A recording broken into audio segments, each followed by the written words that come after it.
Billy Bob Thornton, the rugged icon of American cinema known for his gravelly voice and unflinching portrayals of complex anti-heroes, recently opened up about his enduring connection to ex-wife Angelina Jolie, 2 decades after their whirlwind marriage dissolved. Their union, a tabloid sensation in the early 2000s, was marked by passion, eccentricity, and a shared affinity for the unconventional, think blood vials and gothic romance amid Hollywood's glare.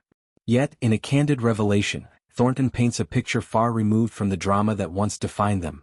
One of quiet respect, occasional check-ins, and a genuine well-wishing that speaks to maturity earned through time and trials. Thornton and Jolie tied the knot in 2000, a mere months after meeting on the set of Pushing Tin, where sparks flew amid professional rivalry. Their ceremony in Las Vegas was as impulsive as it was intimate, with Elvis impersonators and a drive-through chapel sealing vows that captivated a public hungry for real emotion in Tinseltown. But the fairy tale frayed under the weight of fame's microscope. By 2002, they parted ways amicably, citing the relentless scrutiny as a catalyst for their split. Thornton, then navigating his own career resurgence with films like Monsters Ball, retreated into work, while Jolie channeled her energies into humanitarian causes and motherhood. Fast forward to 2025, and Thornton's reflections reveal not bitterness, but a profound evolution. "We have a mutual respect," he shares, his drawl softening the edges of memory. "It's like we've both grown into these versions of ourselves that honor what we shared without being trapped by it."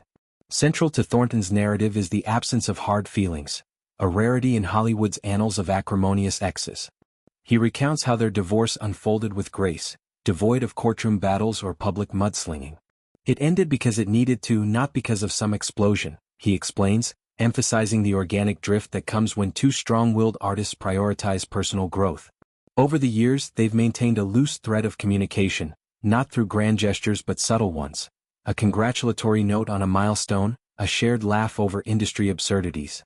Jolie, now a global advocate with 6 children and a string of directorial triumphs, has reached out during Thornton's tougher chapters, like the grueling shoots for Goliath or his battle with personal doubts. In turn, Thornton has celebrated her from afar.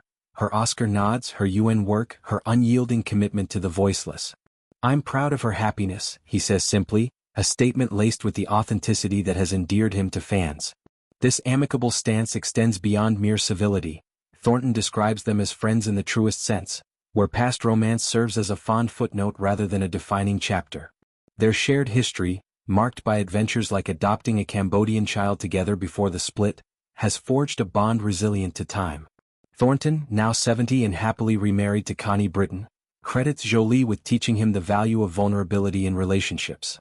"She showed me how to love without armor," he muses, drawing parallels to his on-screen personas in Sling Blade or Bad Santa, where raw emotion cuts through cynicism.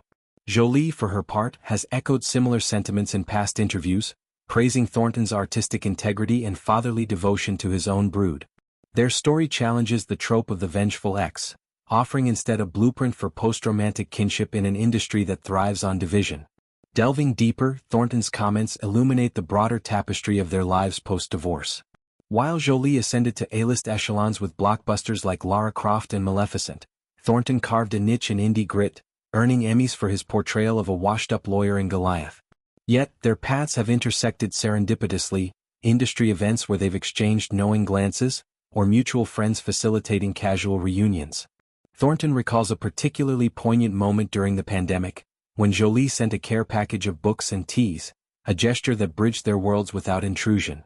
"It's not about rekindling, it's about remembering," he clarifies, underscoring how their romance, though brief, was a catalyst for profound self-discovery. For Thornton, it honed his appreciation for quiet intimacies over spectacle, influencing his choice of roles that explore redemption and resilience. Jolie's influence lingers in Thornton's worldview, particularly his advocacy for veterans and environmental causes, passions she amplified during their marriage.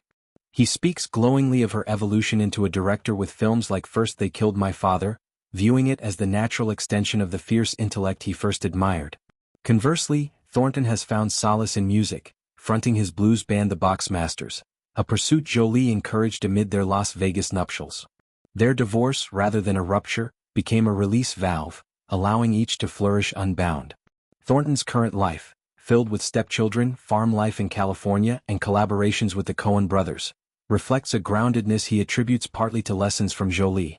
"We don't define each other anymore," he affirms, "but we certainly shaped one another."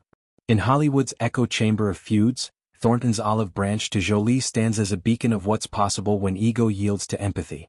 He envisions a future where their interactions remain sparse but sincere, perhaps a coffee in neutral territory or mutual support at awards galas.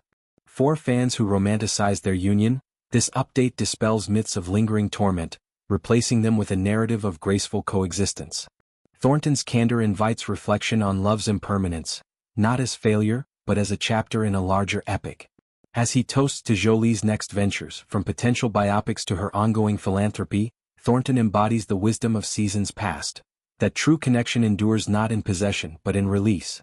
Their story 22 years hence is less about what was lost and more about what persists, a quiet, uncelebrated alliance that proves exes can indeed be allies.